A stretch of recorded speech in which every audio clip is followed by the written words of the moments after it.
Hey guys, Eric and Roth here to talk about a very big episode of Game of Thrones. In general, we know spoiler warnings on this if you haven't seen, but if you haven't seen The Reigns of Castamere, really stop listening now. Everyone with us? Look, this was an episode that if you read the books, we've been waiting this entire time to see the reaction, and we finally got it. I was almost looking more forward, or equally forward to the reactions online as I was to seeing the episode itself. Yeah. Ultimately, it's such a well-written scene. It's so dramatic. I think it's right up there with the death of Ned Stark. And it's hard to screw it up, and they didn't. You know, there's a few changes from the books that are notable. I thought they were great changes. They made it worse. There was already this horrific, horrible thing in the books. The fact that Robb and Cat both killed at the same time, it's amazing and unbelievable. And just like Ned Stark, just this sucker punch you don't expect in fiction. You think you kind of know the beats, and then George R.R. Martin gets you. And I think that, obviously people have talked about the change in Robb's wife to Talisa in this book. And I think now we know why. You know, they were going to throw you for a loop with this woman. You weren't supposed to know what she was going to do. Maybe she was even going to betray him. I thought that for a moment, just for a small little moment, I wondered. But I think it was that shocking stab in the stomach and the brutality of it that allowed the show to bring something new to the story if you had read the books and sort of elevate it to some degree. Yeah, because we were waiting, in sort of nervous anticipation for Robb and Cat to get killed, but then they put her into the wedding. She wasn't even in there in the book, and then Jane, his wife in the book, and then she gets killed in this horrific way as well, and it just adds to this tragedy, adds to this sort of fall of the House of Stark we've watched over this entire series. And what's interesting too is that because in the book series you don't know if Jane's going to pop back up at some point, but obviously we know that Talisa is not, but her family may, and I think that might be something interesting because now there's sort of a call to vengeance for her death. Right. I think the other thing that did was that a few other characters died in the book in that scene that we're not attached to in the show because they're either not present or not present enough for us to have become attached to them. So I think they needed someone in there, someone else besides Robb and Catelyn to sort of give that extra sucker punch, to give you that punch in the heart. It worked, and it worked very well. I mean, the entire scene, it was so tragic, so awful. The fact that Cat makes this desperate move by, grabbing his wife and trying to say, will this stop you? And of course it doesn't at all. Okay, let's talk about that. Well, okay, first of all, you guys, because I'm such an animal lover, I have to say Grey Wind. I mean, that broke my heart almost more. I mean, especially because he was trapped, and it was seeing Arya witness it and understanding what that meant for her and for the future of her family. Okay, Catelyn turning into a murderess. This is the thing. I think at that point, not only is she gone insane, is she so heartbroken, she's lost everything. As far as she knows, all of her children are dead except for Sansa, and Sansa will probably be dead soon. There's nothing left to live for, but I think that what that moment does is really illustrate the senselessness of all of the death and the bloodshed. She says, I mean, at that point, it's like, it just doesn't even matter. Kill everyone. Oh, Who cares? She just watched Robb get killed. She's obviously going to get killed. It's just done in this horrible moment of just like this, everything's lost, I'm guessing after this week, Walder Frey and Roose Bolton have quickly leapt to the top of the most hated list for a lot of viewers, which is pretty impressive considering who's already on that list. I think the other thing, too, is like the Starks have been through so much. Maybe isn't it a kind of, I mean, there was the moment between Catelyn and Robb where you thought, maybe he almost looks relieved. Yeah.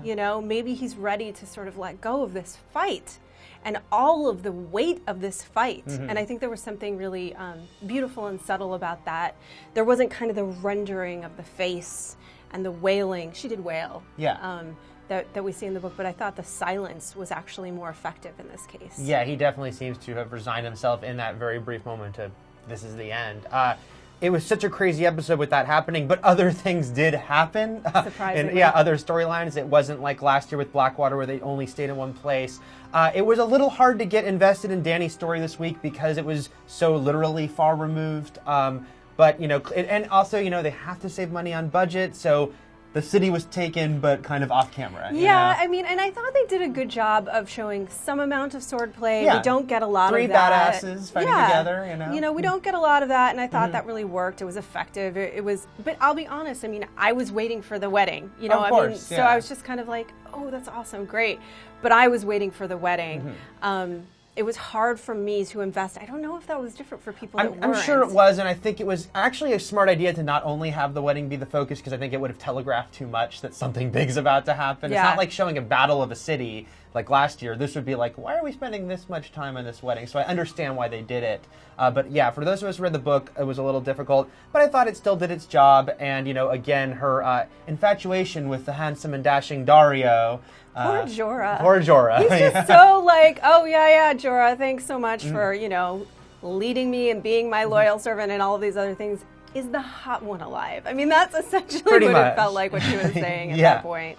But, she's young. She's a teenage girl. And so I think people are hard on Dany. I really do. And I feel like she's doing her best, the best that she can. And I think that it was a real display of her elevation in leadership to lend leadership to another. When she says to Grey Worm, you're a leader now, and empowers him that way, I mean, you really cannot rule without empowering people to do the things that they need to do for you. Right. You gotta spread it around a little bit. Except for Dany, though, this was pretty much an all Starks episode. Never went to King's Landing. This is the first episode in Game of Thrones history to not have Tyrion in it. I think they finally felt that even though he's their most popular character, enough was happening. They could leave Tyrion out this week.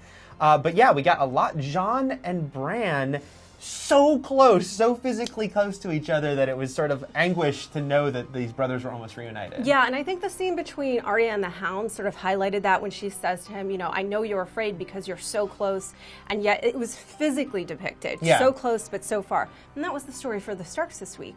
They're so close to reconnecting, but yet so entirely far. Again, another little change, though, is that they do understand that the other one is there. Right. He sees Jon. He knows that he's alive. So they have that bit of spark of hope. And you wonder, because Jon runs, he has to run off at that point, but you wonder, did he sort of process, he must have, that those were his brother's wolves that ran in there at that moment. I think that he did it. And it's funny because they didn't make that as overt as they made it that Bran understood that Jon was there. He said it. But I felt that he did. I felt that he probably understood that that was the wolf and that Bran was there or somewhere close by. Right.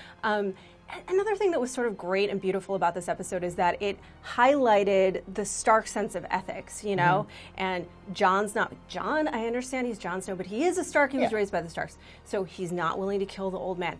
Arya is not willing to kill the other old man, Right. I mean, she is willing to knock him unconscious, which was a great sort of reflection for what the Hound did later, but I thought it was a lovely thing to say, to sort of show that they're still trying to live by these code of ethics, each one a little bit differently. Yes. A little bit more or less harsh. Yeah. But what that ultimately leads to, in Rob's case, was that he was a great sort of strategist at war, but he just wasn't calculated enough in terms of going up against the Lannisters, who are just calculated enough to have planned and this. Ruthless, and absolutely ruthless in a way that Ned Stark and his children are not. This episode, not only did it have it sort of almost taunt you with the fact that we almost got these reunions, but then Rickon was split off from Bran. So not only did we not get any Stark family reunions, we got more splitting off of the Stark family. I had to wonder how many people went, who's that kid? Well, I think they said he can talk that much because he's always been there and he'll say one or two things. This was the most dialogue he'd ever had and probably the last time we'll see him for a long time. That's what I'm thinking. I was wondering that. I think they're going to be mostly off screen for a while because, I mean, this has become sort of Bran's story, and I've been missing Bran's story. I'll be honest. I feel like the show has, over the last couple of years, underplayed it a bit. Yeah. And I thought it was a really important element of this story. So I'm glad to see that's coming forward a little bit more. His new power, no one else can do. I mean, this is hugely significant in this world.